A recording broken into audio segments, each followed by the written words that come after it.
안녕하세요. Hello everyone. Welcome back to my channel. I'm Tingssam, your amazing Korean tutor. If you're learning Korean and want to sound more natural, today's lesson will be super helpful. We're going to look at two commonly confused expressions, 아니요 and 아니에요. Both sound quite similar, right? But they actually have different uses and meanings. Let's dive in and see how each one works, and I will give you examples to help you use them correctly in conversations. First, let's talk about 아니요. This word simply means no. It's a polite way to disagree or say no in response to a question. You will often hear it in polite or formal settings, and it's a great way to show respect while saying no. Are you going to the party? 아니요. Is this your bag? 아니요.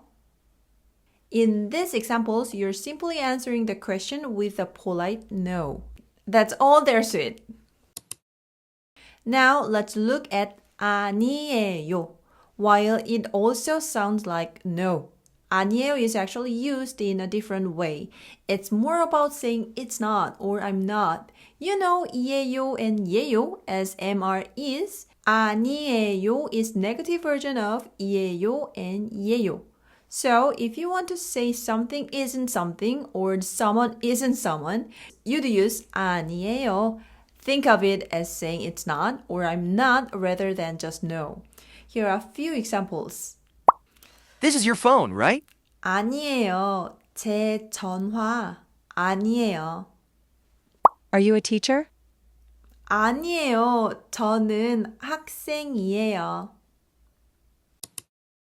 To sum up the difference, 아니요. This is a polite way to say no by itself, usually in response to a yes or no question.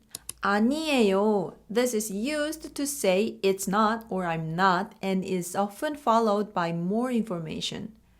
Let's try another example so you can really see the difference. Is this seat taken?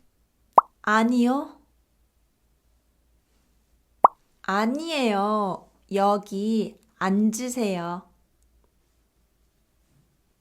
So this is a tip. If you're simply answering a yes or no question, 아니요 is your best choice. But if you need to clarify or give more detail, then 아니에요 is the way to go. Homework! Now it's time for homework. Create a response to these questions in the comments using either 아니요 or 아니에요. Is this phone yours? Are you Korean? Do you have time on this week? And that's it for today's lesson on 아니요 versus 아니에요. I hope this helps clear up any confusion and helps you sound more natural when speaking Korean.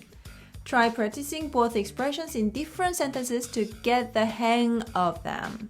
If you enjoyed this lesson, please like and subscribe for more Korean language tips. Let me know in the comments if you have any questions or other topics you'd like me to cover. Thank you for watching and see you next time. 안녕!